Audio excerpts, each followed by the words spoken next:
I'm excited about our next guest, man. He's a great actor, been in so many great movies. I was just running down the list of films that we've seen him in. The Hurt Locker. Yeah. Awesome movie. The Adjustment Bureau. Gets knocked out in $1 Million Baby by Morgan Freeman.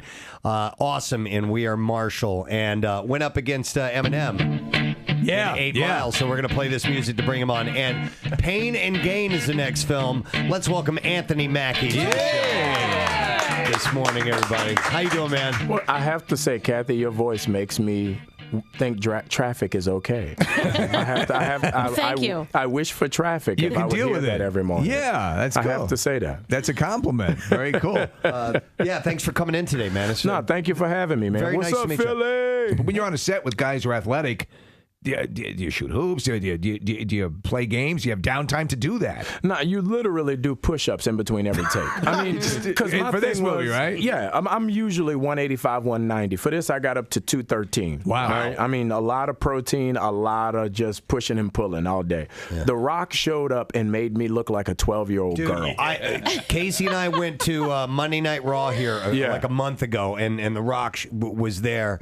The man is he's a But you got to specimen. get close to him. I mean, he's 6'3", 6'4". For this, he was training for WrestleMania because they were doing it in Miami. So he got up to about 245, 250. You don't. Wow. It's impossible. You can't imagine when you see somebody like that humans are that big. Yeah, but it's astonishing. My thing is, I have an issue. I don't know what it is. I don't know if it happened in childhood. But every time I see a man over 6 foot, I want to fight him. I don't know what it is. I don't know what it is. So he shows up and he's like 6'4", and I'm like, I could kick his ass. I could take this dude. You could kick his ass? So every conversation, he's like, what's up, Anthony? I'm like, what you trying to say, Playboy? You want some of this? But me and Mark never had a problem. He's like, what's up, Anthony? Hey, man, how you doing? Mark, though, and we've had him in the studio a number of times, he's a shorter guy, but man, that dude can pack on muscle. And I think didn't he put on like 30 pounds? Yeah, he put on a lot of muscle. He's true Bostonian right there. I mean, 5'8", 5'9", and just all muscle. Will you use it? Because I know he actually has a line of weight gain out. Yeah, now. marked. Yeah. Mark has a whole line of supplements and stuff. Yeah, and that's how he got so big. He was training for that when we were doing the movie to take all the pictures and do all the interviews and stuff. So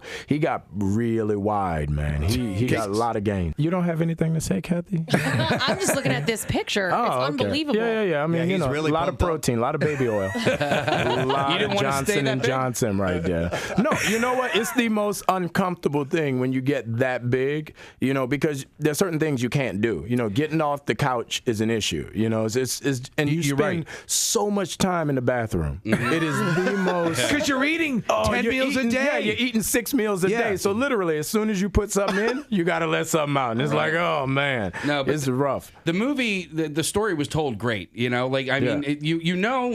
that you're going to get pinched at some point, but for some reason, and your characters are pretty reprehensible. Your character's super lovable. It's like you're the most innocent of the three, but they're going to get pinched at some point.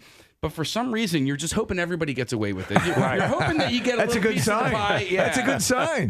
But that's what's so great. Even no matter how heinous these crimes are, you want these guys to get away. And that's why it's so much fun. I mean, there's a movie called True Romance. Yeah. And this is in the vein of True Romance, I feel, because it's a movie about the American dream. I was reading a review that says actually this movie, what True Romance was to Tony Scott, who had done the big blow-up things, this is for Michael Bay. Shows that with a character-driven story and his incredible cinematic flourishes, that it can work. So, it's getting great buzz. Dude, I could talk to you all day.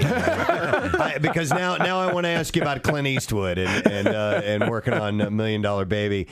Real quick about that. I've heard, and we have actually heard, that a lot of Clint Eastwood's style is kind of a one-take thing. Yeah. Like we'll just, all right, here are the lines, here's the setting, let's go. All right, got it, done. Was it like that? Definitely. Wow. The only time it was like we would show up on set and we would rehearse. And the first day I showed up, we were doing a scene where we were basically hazing Hilary Swank. It was Michael Pena and I, who's another amazing actor. Yeah. And, he's like, all right, done. Turn around. And I was like, yo, Clint, that was rehearsal. Can I get another one? And he goes, all right, everybody take a break. Anthony, let me talk to you for a minute. Oh. And I'm like, shit, I'm getting fired. Clint is going to fire me. Dirty Harry's going to take me outside and let me go. Right? So he goes, you're a good actor. I'm like, thanks. He was like, I watch your tape and, I hired you because you're a good actor. I said, oh, thanks, man. And he said, well, if you're bad, it's because of me. Okay. I'm like, oh, shit. Oh, okay. Okay. He's like, so moving on? I say, yeah, moving on. Let's go to the next setup. Let's do it. And that was it. He's basically saying, I have trust in you. You're not here by accident. Exactly. And you deserve to be here. And the actors, other actors we talked to that worked with him said that you're, there was stories that Brando would just, they'd hand him the page or tape the dialogue on something, and, yeah, well, he was drunk. So. But just to get that real, here's how I'm saying it, way. But you have to know, Morgan Freeman is a bully. Is he? He was literally, every time we would do a take, and he made Clint Eastwood do it over and over again, and he was punching me for real. Really? And if you watch the scene, every time he would punch me, he would laugh. And he would go, pow, pay your dues. Pow, pay your dues. And I'm like, this dude is beating me up, and no one cares. No one.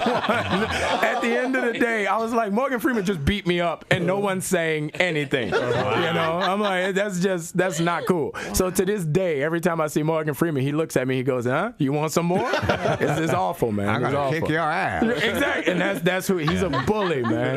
He's a bully. Wow. All right. Well, listen. The movie is out on Friday. It's getting rave reviews. Our own have seen it here and said it's an awesome movie. I'm going to get out and see this flick, so make sure that you do check it out. It's got some heavyweights and the names to lead at the box office, but it's the goods from what we understand, which is really cool. Just think spandex and baby oil. All right, that's it. And waxing. And think waxing.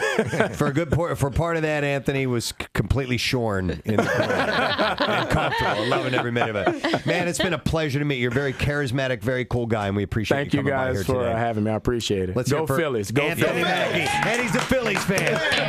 Anthony Mackie. All right.